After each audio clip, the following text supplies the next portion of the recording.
Katrina Perry, what was the origin of your book In America? Well, I've been a foreign correspondent here for the last 4 years for the National Public Broadcaster of Ireland, RTE, and I had seen and witnessed some really amazing things during my time here. And there is a tradition with predecessors that there's always a book out of it, because in Ireland we have a great affinity to America and to what goes on here. So people always want to hear about what's behind the correspondent's life experience. Now, I hadn't intended to do that until I was finished my time here. But given what happened in last year's presidential election, there was just such massive interest in the Irish American community here, but also at home in Ireland, in just what had happened, what had gone on. The question I think many Americans were asking themselves as well. I mean, last year was really quite extraordinary, and so has this year been. So I was approached by a publisher to write the kind of sort of behind the scenes, but also just a bit of an explainer type guide as to what was so unique about the 2016 election campaign, what's going on in America right now that led the campaign to be what it was, and to kind of help people understand that it's not all black and white here. Politics aren't just red and blue. How many Americans living in the United States have Irish roots? It's estimated somewhere, according to census figures, between 30 and 40 million Irish Americans, so massive number, huge Irish diaspora all around the world, but of course mostly here in the US. I mean, you'd be doing well to find a family in Ireland who doesn't have an aunt, an uncle, a sister, a brother, a cousin, or a great aunt or a great uncle who has moved to this country, set up home, often fallen in love with an American and never come back to Ireland. And of course, historically it was through our Great Famine and through looking for employment when things weren't great on the island of Ireland that they came over here. So there's a huge connection between the two countries and the two peoples. Close to 5 million people in the Republic of Ireland, 26 counties. What's the big difference that you've noticed between living in Ireland, being an Irishman, and the United States?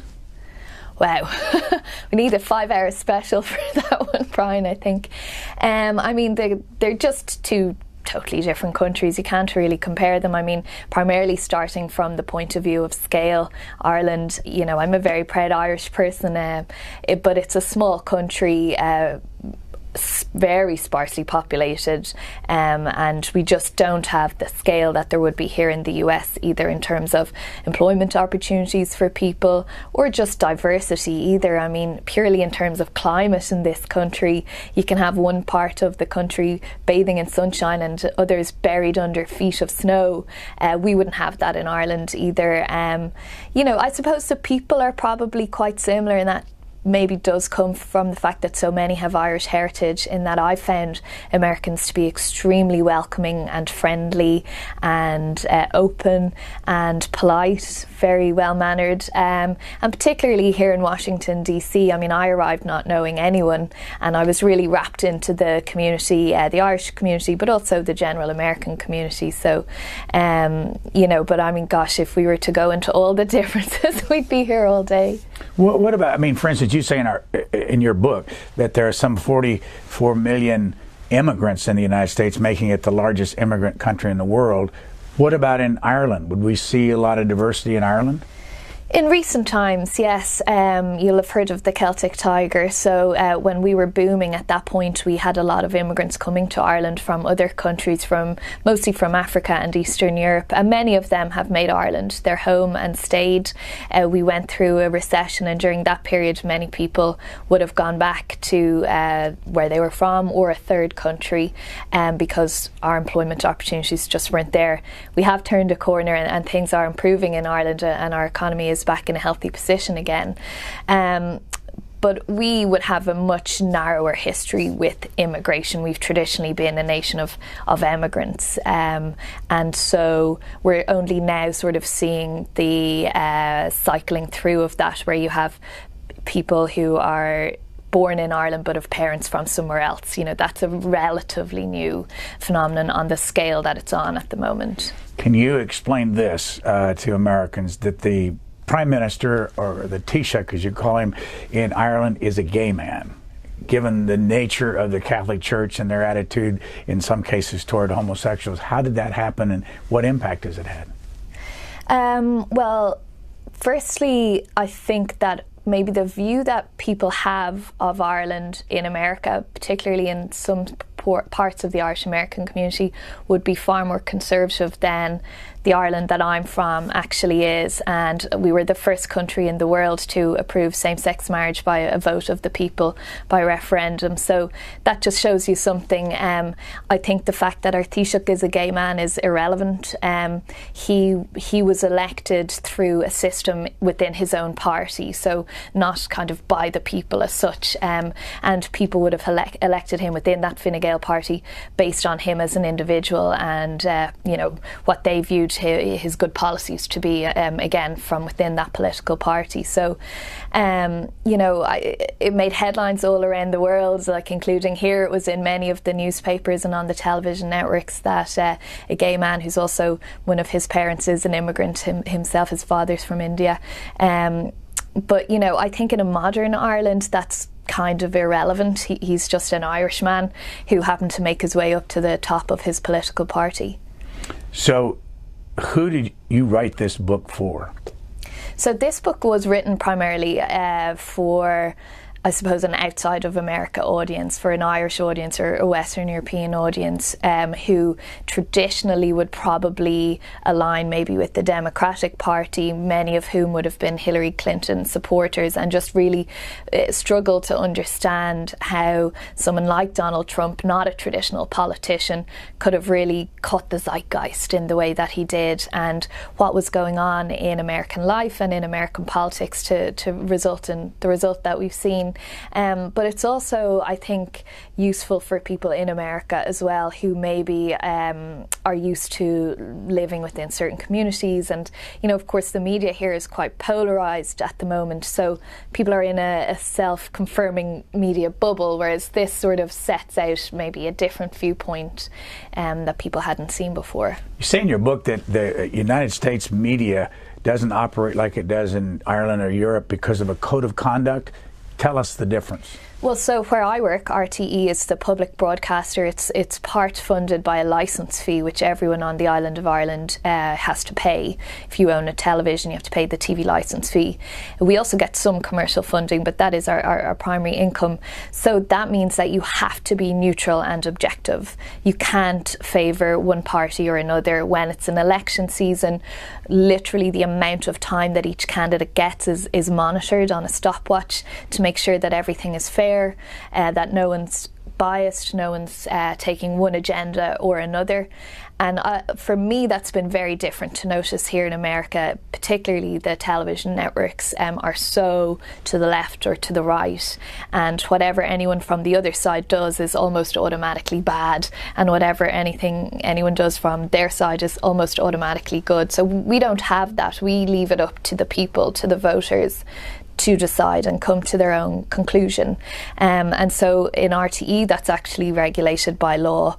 And then we would have the NUJ, the National Union of Journalists Code of Conduct, a code of ethics as well, that you're not, you can't have a partisan opinion on things, particularly in elections. So 4 years in the United States, and you obviously traveled for this book. Where did you go? All over the place. I was trying to hit all 50 states, but I got to about 44. This book specifically, though, focuses mostly on the Appalachian region and then continuing on up into Wisconsin, Michigan, including Texas as well, because obviously the border was such a big issue in the campaign. But it mostly focuses on those states that Donald Trump specifically targeted, the swing states who, maybe people thought were going to lean Democratic, and as we know, didn't. And it's really about meeting the people in those states. I mean, we're well aware of the sort of core base Donald Trump voter that we see all the time, but this is about the more swing voter, middle of the road, independent voter, and what motivated them, perhaps after voting Democratic for decades, to switch and suddenly vote not even for the Republican Party, but specifically for Donald Trump as an individual. You write near the end of the book this, meeting some of those voters, realizing that they have justifiable reasons for being attracted to Trump and remaining attracted to him despite actions that others consider intolerable or scandalous, is key to understanding the Trump phenomenon a little better. How long did it take you to get to that conclusion? Lots of travelling, I think, because, you know, as a journalist, you can't come to any conclusions based on 1, 2, 3, 4, 5 people you meet. You've got to get the evidence over a long period of time. But what struck me really was, you know, people view Donald Trump almost as an a la carte candidate, and there were certain things that he said or did that they really didn't like, but there were certain things that he said or did that they really loved, and they were prepared to ignore other parts of him and what he stood for that one bit that spoke to them. And primarily that was around economic improvement, around jobs, around just feeling listened to and cared about, which I thought was very interesting and instructive for other politicians, not just here in America but around the world, that, you know, you ignore voters and their needs at your peril, and you can't take anything for granted. In the early part of your book, you wrote this: "It was the one and only time in my life where I have been in sole possession of all of the facts of a story and can see how it played out across the media from that vantage point." Explain that. Well, you are talking about in the preface. Yeah, that's me referring to my interaction in the Oval Office with President Trump, which happened last June when the President was making a call to our new Taoiseach Leo Varadkar to congratulate him. And anyway, the President called me up to the Resolute desk and said a few words, but... Let me interrupt. Let's show the videos of those. I mean, it made quite a bit of news in the country. So let's run this and then you can further explain it. What do you think? Explain that. I've seen that video so many times now. So what I was talking about knowing all the facts of the story was that incident as it happened at the time was, you know, whatever it is, 15, 20 seconds, and I went on about my business as a journalist does. But it was in the next 24 to 48 hours that it just went completely, as they say, viral right around the world, and that was extraordinary. You know, I mean, the moment itself I described at the time, and I still describe it as a bizarre moment. It was not in protocol perhaps, but we know from this president that he does things his way, and he rips up rule books. He did it throughout the campaign, and he's done it throughout the presidency and does it his way. So I mean, I've been in the Oval Office plenty of times, as other reporters and correspondents have, and usually when the president is on a call with a foreign leader like that, you know, they're engaged in the call. They're not involving anyone else, particularly a member of the media. So, you know, it was a surprise when he sort of called me over, but he's the President of the United States and you're in the Oval Office. So if he says, you know, who are you? Come over here. You sort of don't really have an option but to do that. So what was it like, though? I think you say you had over 100 requests for interviews? Oh, probably even more. I mean, I had requests from, you know, all the major networks and newspapers and news magazines in this country, in Ireland, in the UK, in Australia, Japan, Nigeria, all across Europe, pretty much any country you can name, which was bizarre. I mean, it was interesting for me as a journalist to be inside the story like that, and to see how it feels for someone who is inside a story when you have all of these requests for interviews. And, you know, you're not a very good journalist if people don't have your phone number. So a lot of people have my phone number. So I had to turn my phone off for a while, which again, as a journalist, is a pretty remarkable thing to do.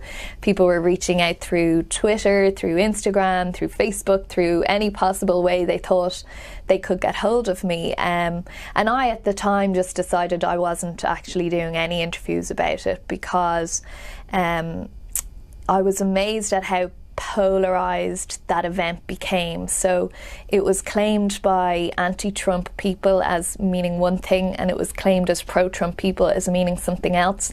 And I just thought, as a working journalist, and as I say, as someone who has to be neutral and objective at all times, anything I would say about that would be taken to feed one narrative or another, and ultimately I would be the loser in that situation, because it's so divided in this country right now that you were going to say something that was going to upset and offend massive amounts of people. So, you know, definitely one of the most extraordinary periods in my life, though, I have to say.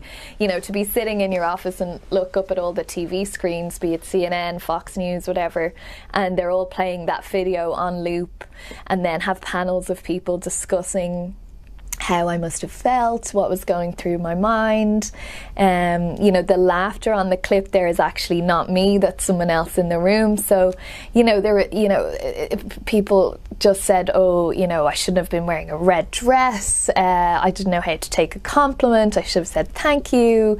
You know, other people then saying, you know, people say the president's mean to the media, he was being nice to this person, or he was being sexist and demeaning to this person. So it just, the full range, it seemed to bring out the full range of opinions and emotions in people around the world.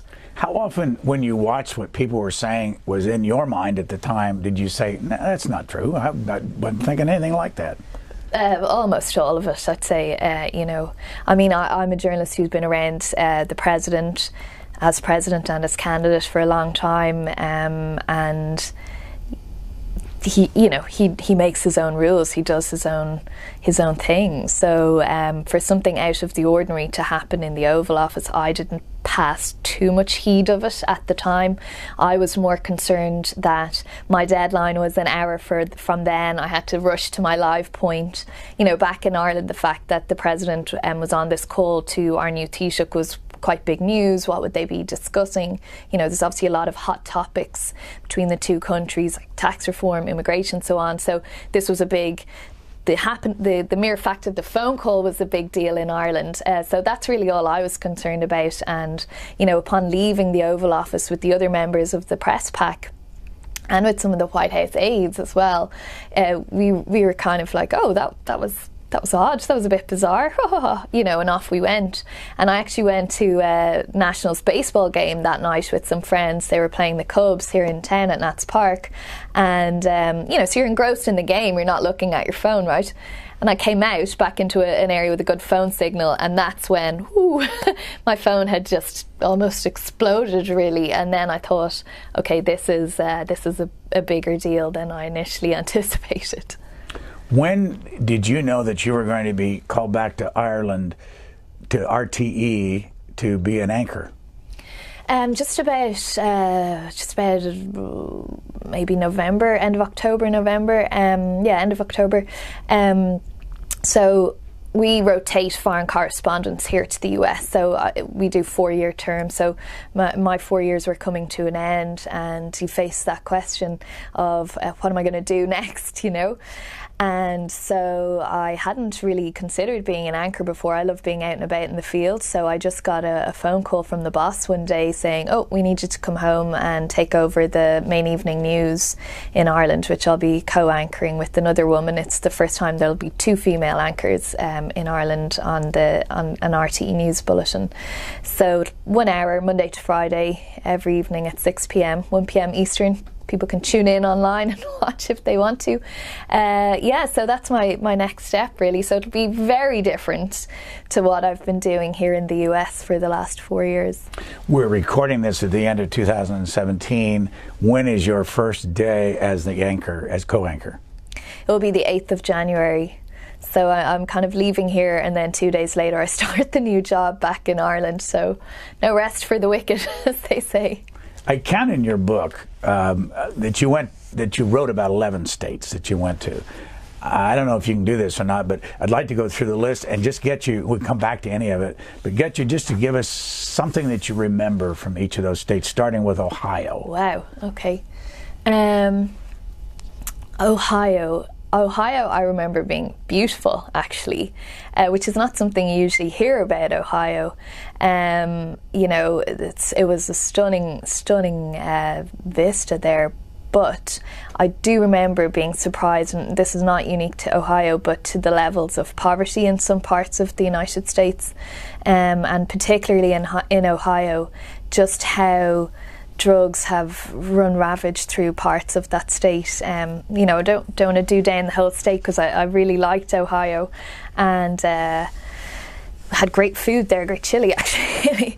But you know, I think if you don't travel through the United States, and as an outsider, if you just go to the big cities on your holidays, you don't see what's really going on in the middle, and you don't fully understand the United States, and you see small communities in Ohio, and heroin, fentanyl have just taken a grip there that's extraordinary, mind-boggling, and people there are just crying out for help. And when you go into these communities as an outsider, they tell you their stories frequently because they need help, they need assistance.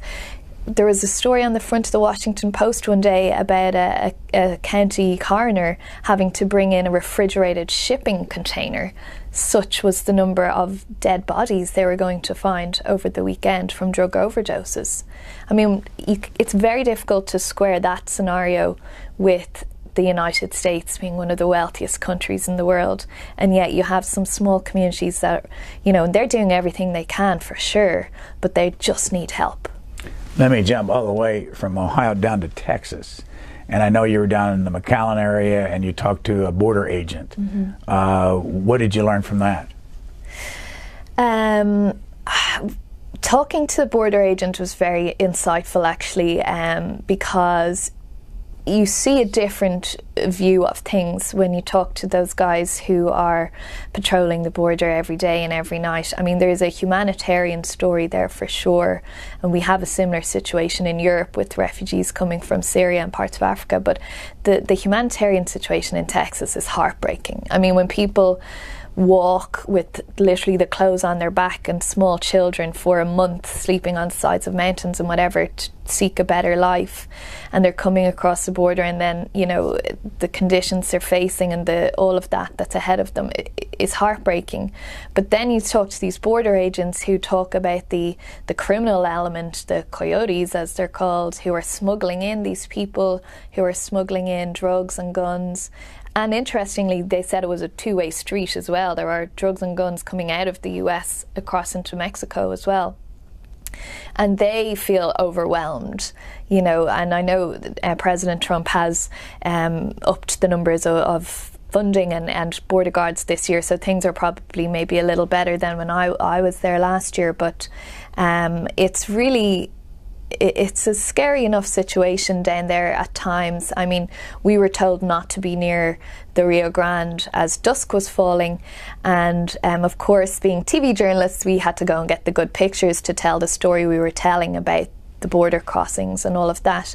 And we went to this one part of the Rio Grande, and there were shell casings like on the riverbank. There was one flip-flop sticking in the mud. Where was the other flip-flop? There were barefoot footprints of people who'd come through there, and obviously some sort of gun battle, and just what's going on down there daily, nightly. It's a situation that does need to be addressed. What did the agent think of the idea of building a wall? Thought it was absolutely bonkers. Said, there's obviously already a wall or fence along 1/3 of the border as it is. But the agents that I spoke to said it wouldn't help at all. And we saw, General John Kelly, when he was doing his confirmation hearing last January to be Department of Homeland Security Secretary, as he was initially, saying the same thing, that walls don't do anything because people are so determined to either make a better life for themselves or these gangs smuggling in drugs and guns that they will tunnel under them, they'll build over them, they'll find a way somehow. And the border agents were not necessarily in favour of that. They more were in favour of a virtual wall as such, so more funding for guards, more funding for immigration courts, speeding up that process, more equipment for them to have to help patrol the border area. But yeah, very few people were in favour of actually building a wall, that they thought that would solve anything. Let's go back all the way up north to your most northern state you're in Wisconsin, but Massachusetts, and that's a famous Irish-connected state. Why did you write about that?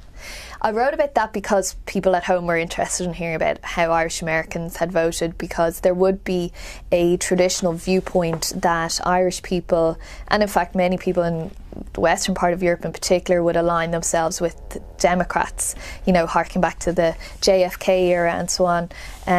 But that's actually not true of Irish Americans, and you learn that very quickly upon living here, that Irish Americans are voters like any other voters. Some of them are Democrats, some of them are Republicans.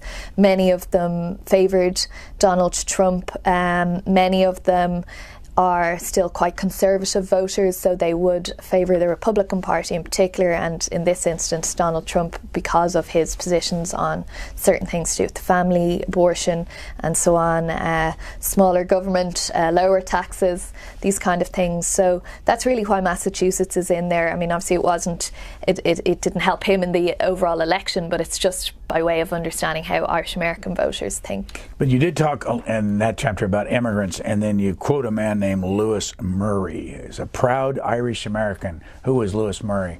Yeah, Lou Murray is a guy I met actually originally at the convention, and we stayed in touch. But he is a guy whose heritage is Irish American, so he wasn't born in Ireland himself, but he still has plenty of cousins and family members there in Cork and Kerry that he goes back to visit. But he was all in for Donald Trump, on the local organising committee and all of that, and he really sort of is a case study as such of Irish Americans who really were in favour of this message that Donald Trump was selling, but also the wider Republican Party message of smaller government, lower taxation, more conservative family value viewpoints. During the trial, they were described as homegrown terrorists who had come to hate the United States. Who are you talking about there? That's the Tsarnaev brothers, yeah. That was another story that I reported on during my time here, obviously not connected to the election, but the Boston Marathon bombing. Boston is one of those cities that kind of almost feels like it's part of Ireland. I actually studied in Boston University myself for a while back in the day, so the bombing of that marathon was something that really resonated with people. There is a quote in that on that same chapter where you're talking about President Obama, and you say he didn't do anything for the Irish. So there would be that viewpoint in terms of. Actually, that was Lou's quote. Yeah, that wasn't me. Yeah, I apologize. Yeah. No, but that was his quote. He didn't. And did people expect him to do something for the Irish? No. I mean, people are the presidents of America, not of Ireland. But I suppose there would be a sense among some Irish Americans that there would be movements to do with immigration reform. That would be an issue that we would care about, and also in terms of tax reform. Many multinational US companies are based in Ireland, creating a lot of jobs there. There are a lot of Irish companies in America as well, employing a lot of people here too. But I think Lou's point there about Obama not doing anything for the Irish was to do with the immigration situation. There are many, again, there's no way of counting this, but there are estimated to be about 50,000 illegal or undocumented Irish people in the US. So there's always that hope from their parents and family members back in Ireland that there'll be some sort of legislation to help normalise their status. So Lou's point there is probably getting at that, I think. At the front and the back of your book, you have two photographs. I want to put both of them up on the screen. Here's the first one. Where is that, and why is that in the back flap of the book? So the pictures that are in the book were actually put in there by the publishing company in terms of the production design of it. So that one, I mean, that's not meant to be any particular place. It's just symbolic of Trump rallies, and particularly the fact that there are so many women in that image. And as you can see, they're all very excited to see the president there. And that was, I suppose, one of the major discussion points during the candidacy of Donald Trump were these attitudes that he had purported to have towards women, the Access Hollywood tape, all of that kind of thing. So I think they selected that photograph for that reason, just to illustrate one of the points in the book, because there is kind of a whole chapter about female voters. What about the one in the beginning of the book, which is a much different kind of a picture? And again, that's one to illustrate, I suppose, the point I was making earlier about, that's quite a bleak photograph, but obviously the gigantic poster there of Mr. Trump himself. But again, to just highlight the fact that America isn't all these wealthy cities, that there are vast swathes of the country in the middle, in the suburbs, in smaller communities, where people just really felt they weren't being listened to, that their local economies were plummeting and no one was doing anything to help about it, and they turned to him for salvation. As a matter of fact, if you go back to your Ohio stop, in your introduction, you talk about Cleveland, and I want to read how you describe driving into Cleveland. You said it's a city of many sides. Driving in from the airport, you see the literal Rust Belt. Buildings falling down, once fabulous structures crumbling, a theme throughout this part of the country. There's graffiti, there's litter, there are feral cats, there are mangy dogs, and probably many more vermin that are thankfully not immediately apparent. How often did you see that in the United States? Frequently. And let me just stop and ask you, do you see that in Ireland? Yes, you do. I mean, not to the extent that I saw it in parts of the US, though, no. I mean, it was noteworthy how desolate certain parts of the edges of cities are. You wouldn't see that in Ireland at all. And what was insightful for me on that point was one town in Pennsylvania where the mayor was actually telling me in Monessen there he can't afford to pull down crumbling buildings, so they remain as eyesores because they just simply don't have enough money in the coffers to take care of those buildings. So instead of it just being a level grassy area, you see these crumbling structures, and that is not something that I would have seen elsewhere. Senator Riordan, is that or just Reardon? The Irish senator. O'Riordan, yeah. Aona Reardon, is it? Yeah. O'Riordan. Yeah. Member of the Labour Party. What does that mean? Oh, so we have a multi-party system in Ireland. So we have several political parties. So the Labour Party is one of the parties there. So we don't have like Republican, Democrat, two sides like this. And the vast majority of our parties are mostly centrist, falling slightly left or right. So the Labour Party would be more tying itself into the working man and woman. The reason I ask you, this is back in November of 2016, where he makes a speech, says some very strong things on the Senate floor, and I want you to put this in context. How reflective is that of what you know the Irish people to think? So I don't live in Ireland, and I haven't lived there for the last 4 years, so I'm probably not the best person to ask in that regard. But, there would be split opinion. There would be a lot of people who would not be in favour of President Trump. There would be people who are in favour of President Trump as well. Senator Reardon there has been fairly vocal in his dislike, let's call it, for President Trump. And others would share that same opinion, as they would here in the United States. There's a division of opinion here. It would be the same in Ireland. What did you notice when you were out in these states and covering the campaign about other media people who would talk to you about their own feelings? Because as you know, there's a different image in this country about the media than there has been in years past. What would I take from what other members of the media were saying? In other words, what were they saying to you privately? Did you know how, it's... Oh, well, if someone says something to me privately, I'm not about to discuss it in an interview. I don't want their names, but what kind of things would they say to you? About what did they think of Donald Trump as you went through the campaign? Again, it's... The range of opinion on President Trump here is extraordinary. There are people who are very fervent supporters of his, and there are people who really don't like him, and there's everything in between. And, members of the media are human beings as well, and are voters. I'm not a voter in this country, and so, they would have their own private opinions as well. and it would run the range there. Where I'm from, as journalists, like you can't have an opinion like that. You can't be a member of a political party and work for RTE. So, but I'm not. I wouldn't be getting into what anyone had told me over coffee or whatever. That's their own opinion. Okay, you went to Wisconsin. Yeah. The cheese, the butter. What did you learn about the butter? Well, I found it extraordinary that seemingly some people in Wisconsin put butter in their tea, which is not something that we would do in Ireland, although we drink a lot of tea and we eat a lot of butter.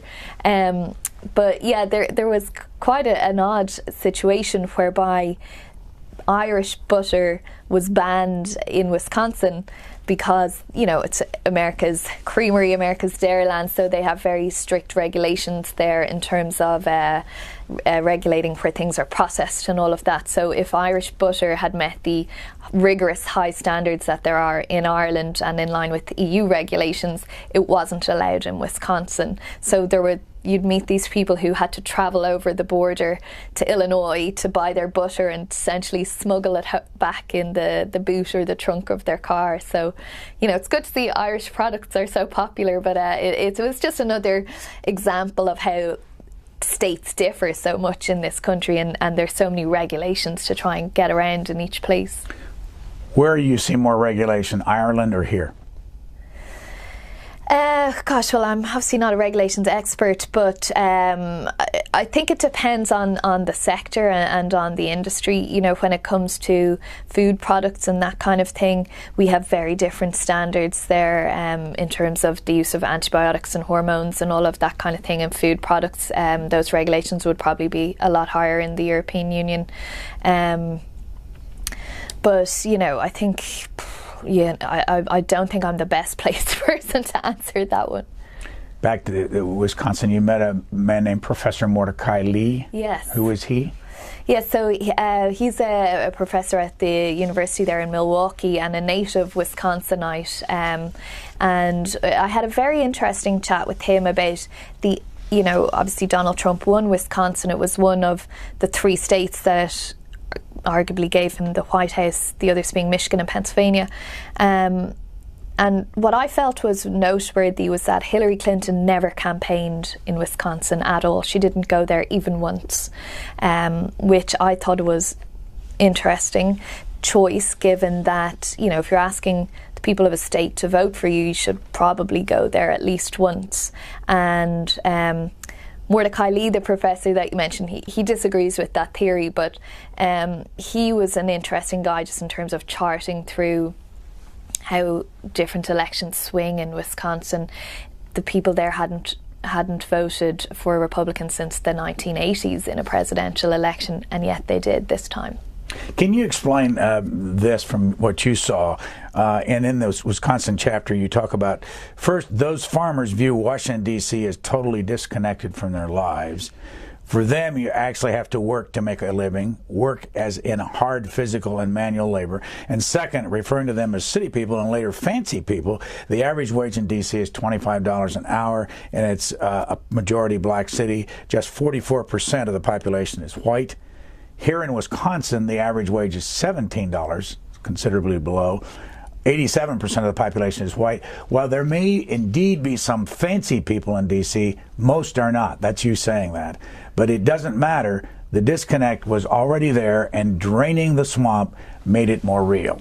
Yeah, and this was an argument that I heard not just in Wisconsin but everywhere I went. That slogan that President Trump had of "drain the swamp" really resonated with people, and it's not a tale unique in particular to the United States. I think, in Ireland people would say, oh, those ones up in Dublin, or if you take the European Union, those people over in Brussels or whatever. There's that common thing of wherever the legislators are, that they're disconnected with the people that they represent, and that was something that the president was very effective in that campaign messaging, and it really seemed to strike with people that they would see their representatives or their senators, going off on the train or the plane or whatever up to Washington DC in a fancy suit and whatnot, and they just felt whatever they were doing there wasn't helping them, wasn't helping them to get jobs, that they weren't in touch with what was happening to their lives. Specifically, you write, that statement reflects another part of Donald Trump's messaging that was borderline genius, if cartoonish in content,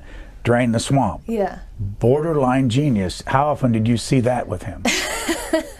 Well, we know he's a marketing guru, really, reality TV star in his own right, etc. And he knows how to use the media and get messages across. I mean, he's done that throughout his entire career. And drain the swamp as 3 words is incredibly evocative, and it does what it says on the tin. You know immediately kind of what he's talking about, and obviously playing on that notion that DC was built on a swamp. And by draining it, taking out the horrible people that lived there and replacing it with better people. And that was something that, whether voters believed him or not, or believed that he could fulfill that or not, they were prepared to take a chance on it. And that was something that came up time and time again, that his messaging was extremely powerful and resonated with people. You could go to a Donald Trump rally, he might talk for 45 minutes. I mean, he often spoke for very long periods of time, and you talking to voters afterwards, they wouldn't remember everything that he'd said, but they'd remember those chants, those mantras, and that struck a chord with them as something they really wanted to hear, and something that they wanted to take a chance on, that maybe if that comes true, things will be better. What was your reaction to the actual vote tally on election night? So I was working right through the night, as probably we all were, particularly back in Ireland. There's a 5-hour time difference, so you're broadcasting non-stop, and I mean, we have to just stop and say, obviously Hillary Clinton did win the popular vote by 3 million people, and Donald Trump won on the Electoral College based on 70-odd thousand voters in 3 different states. So, I remember broadcasting back home at one point, and I was waiting to do my live shot, and I could hear the panelists in the studio, and they were saying, oh no, Hillary Clinton might still have it here or whatever, and I was doing the maths going, no. I mean, he had a hill to run up, and he ran up that hill. The electoral math was stacked against him.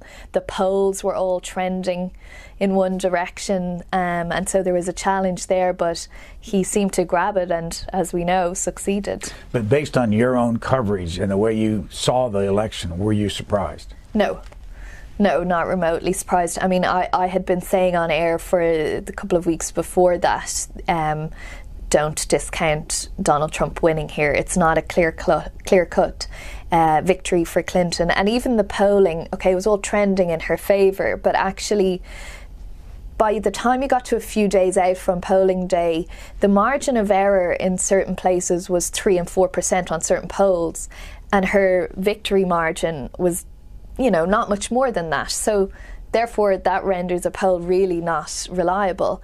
And also, a lot of the sample sizes in the polling in this country is only 1,000 people. In Ireland, a much smaller country, it's 1,000 people. So how reliable is a poll of 1,000 people in a country this large?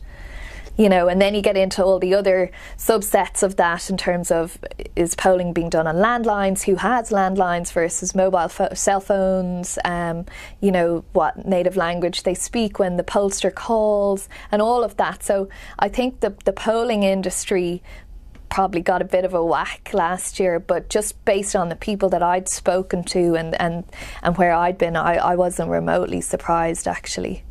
Let me ask you about being an anchor in Ireland. One of the more recent figures we were aware of in this country is that when Katie Couric was 5 years CBS anchor, she was paid $75 million reportedly.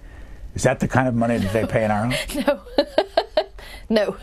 But how do you... Not remotely. I mean, there wouldn't be anyone working in Irish media that's even paid $1 million. It's not comparable at all. What else is not comparable about being an anchor in Ireland and in the United States? Are you a star in Ireland? You would be very high profile. Yeah, I mean, you're beaming into people's homes every evening when they're having their dinner or whatever at 6 p.m. You know, and we're a much smaller country, and we have far fewer TV stations than you would have here. Do anchors go out and make speeches for money? They can do, yeah. I mean, you have to get permission and all of that from your bosses. Do you vote when you're in the Irish media? As a private individual? Yes. Yes, you do, yeah. And you vote all the time yourself? Well, so I would, but since I've lived in the US, we had a general election and you can't vote from abroad, so I wasn't able to cast a vote for the current Dáil Éireann, in the current parliament that's sitting there. In that general election, I was out of the country, and that's that. Where did you grow up in Ireland? I grew up in Dublin, in the capital city, just on the south side, the foothills of the Dublin Mountains, one of the kind of suburbs just on the edge of the city there. What kind of a family did you come from? Your parents, your other kids in the family? Yeah, so I'm the eldest of 3 girls, and both parents worked, didn't work in the media or anything like that, so I'm the first one to really break through into that sphere. So through a lot of hard graft, as you know yourself, and nothing comes easy in this life, but particularly if you want to get into journalism in Ireland, you've got to work very hard and do all your apprenticeships and all of that kind of thing. So I always wanted to be a journalist since as far back as I can remember. I was writing poetry and novels, and did a little mock radio show in my bedroom and all of that kind of stuff, and then went off to university and did my undergraduate in journalism, and then after I guess 7 or 8 years after graduation, went back while working full-time to do a Master's in International Relations part-time as well, because I've always been fascinated by world affairs and geopolitics and all of that, which is why I wanted to come to Washington as a foreign correspondent, because, you know, if you're into international affairs and how the world works, this is really the centre point of that. Where'd you go to school in Ireland? I went to school in a secondary school called Sancta Maria College, which was a Sisters of Mercy all-girls school. In Ireland, again, it's different to here. Most people would go to public schools, and it is changing a little, but mostly they would be same-sex schools traditionally run by various religious organisations. So mine was just at the end of my road, but despite that I was late a lot. Even though my journey was about 3 minutes, you know. When did the journalism kick in? Oh, I mean, as far back as I can remember, really. Like I said, I was a small kid, always writing stories and all of that, and just really fascinated with how the world worked, and if something was the rule or the regulation, but why is it like that, and who makes those rules and regulations, and what happens in other countries. You know, Ireland, a very small island nation with an emigrant history, so we're very outward looking rather than inward looking. We're always looking to what's going on elsewhere, and maybe relations in America or Australia or Europe or whatever. So I just a ferocious reader as well, as a child and a teenager, and just really loved broadcast journalism in particular because of the immediacy of it. Now, when I was growing up, it wasn't as immediate as it is now. The 24-hour news cycle and everything's on your phone, you know. That was very much the era of the one broadcast a day or whatever. But, you know, I just love that you get to see so much happen in the world. Like, we get to have a front seat to history, as the saying goes, and that's an incredible privilege to have as your job. Where did you meet your husband? He was a friend of a friend, but he's an incredibly private person who doesn't work in the media and doesn't like me talking about him in the media. So you have to keep some things personal in this business, you know. Did he live here with you, or yes, did he live back in the country? Lived here, yeah. Yeah, and he's Irish. Yeah. Back to the book. The other states that you went to, like Kentucky, Virginia, North Carolina. Which one of those do you remember the most, and why? Oh gosh, that's a hard question, because, and it's like people often ask me, which state do you like the best? And you can't answer that really, because they're so different, you know. Virginia obviously is not too far from Washington DC, and what always amazes me is you can drive for half an hour and you're in almost a different world, which is true of all of the United States. I love how diverse everywhere is in terms of, you know, the architecture is different, the food is different, the makeup of the population is different, the accents are different. Kentucky is very like Ireland, so I really loved that. The beauty? Yeah, the rolling green hills, you know, like Lexington is twinned with a city, well, a county, Kildare, which is horse mad as Lexington is. You know, that would be the centre of our horse industry. Lots of Irish people in Lexington as well. North Carolina, again, beautiful for different reasons. I mean, the beaches there are incredible. I was lucky enough to spend a bit of time down around the Outer Banks as well, which is a really stunning part of the country. Who's Jason Meister in New York? Yeah, so Jason is a guy who is a local organizer for the Trump campaign locally in New York State, there for the primaries and then for the general as well. And he was, you know, he would say this himself, all in for Donald Trump, very much of that wealthy Manhattan background, working in the real estate industry. He and his father would know the Trumps for a long time. And he was, you know, he was really charged with drumming up support for Donald Trump in Manhattan, which wasn't an easy thing to do, as we know, we can see from how he fared in the primaries and the general in Manhattan.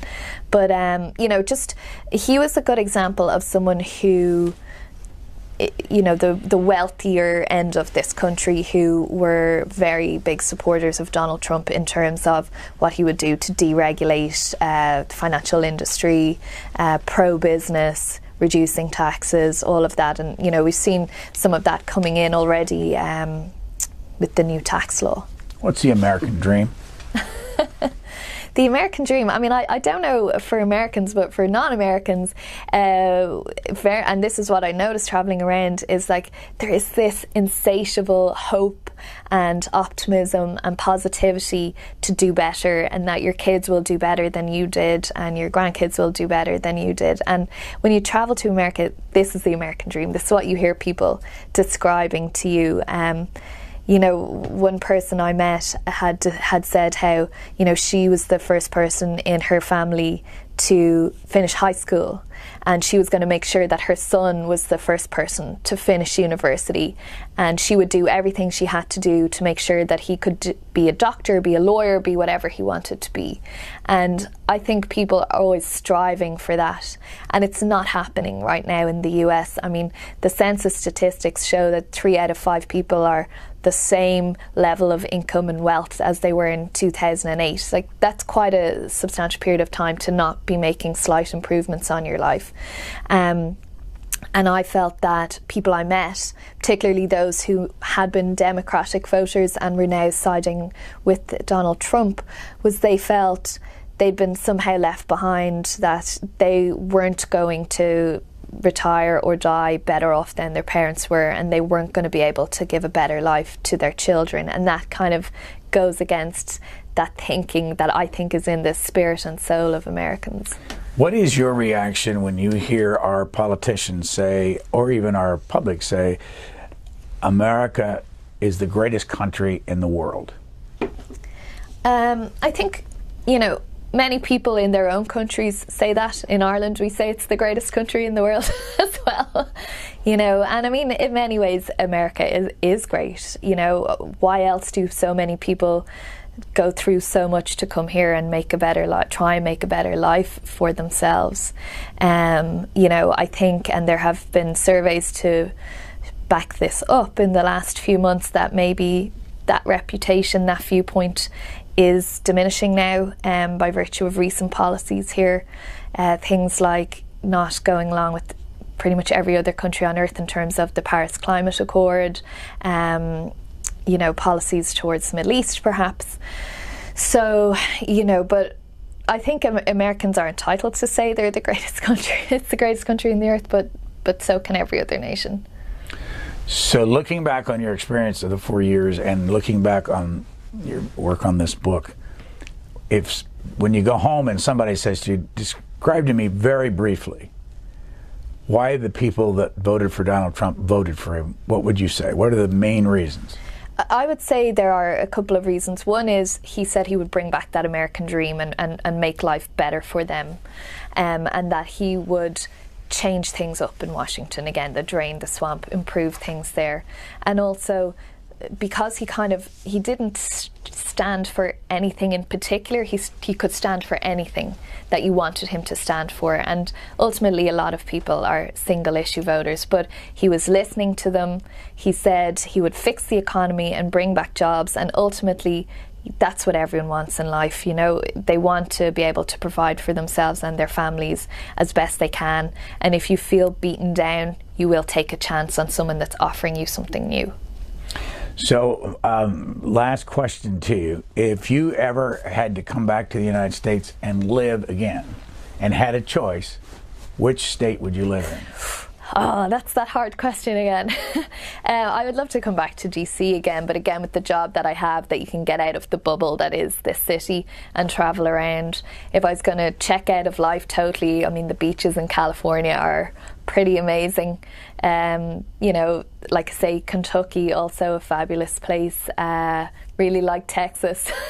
I don't think I could. I've had the best of both worlds here. I've got to live in a city that lives on politics, which I do, but I've got to travel around every week and visit almost every other state in this country and meet the great people and experience what there is to offer. The name of the book is In America, Tales from Trump Country. Our guest has been Katrina Perry, and we thank you very much. Thanks, Brian. Knowing anyone, and I was really wrapped into the community, the Irish community, but also the general American community. So, you know, but I mean, gosh, if we were to go into all the differences, we'd be here all day. What about, I mean, for instance, you say in your book that there are some 44 million immigrants in the United States, making it the largest immigrant country in the world. What about in Ireland? Would we see a lot of diversity in Ireland? In recent times, yes. You'll have heard of the Celtic Tiger. So when we were booming at that point, we had a lot of immigrants coming to Ireland from other countries, mostly from Africa and Eastern Europe. And many of them have made Ireland their home and stayed.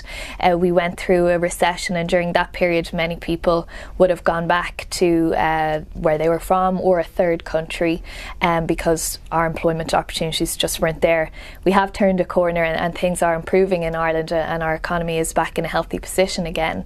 But we would have a much narrower history with immigration. We've traditionally been a nation of immigrants, and so we're only now sort of seeing the cycling through of that, where you have people who are born in Ireland but have parents from somewhere else. You know, that's a relatively new phenomenon on the scale that it's on at the moment. Can you explain this to Americans, that the Prime Minister, or the Taoiseach as you call him, in Ireland is a gay man, given the nature of the Catholic Church and their attitude in some cases toward homosexuals? How did that happen, and what impact has it had? Well, firstly, I think that maybe the view that people have of Ireland in America, particularly in some parts of the Irish American community, would be far more conservative than the Ireland that I'm from actually is. And we were the first country in the world to approve same-sex marriage by a vote of the people, by referendum. So that just shows you something. I think the fact that our Taoiseach is a gay man is irrelevant. He was elected through a system within his own party, so not kind of by the people. Ireland, being an Irishman, and the United States. Wow, we need a 5-hour special for that one, Brian, I think.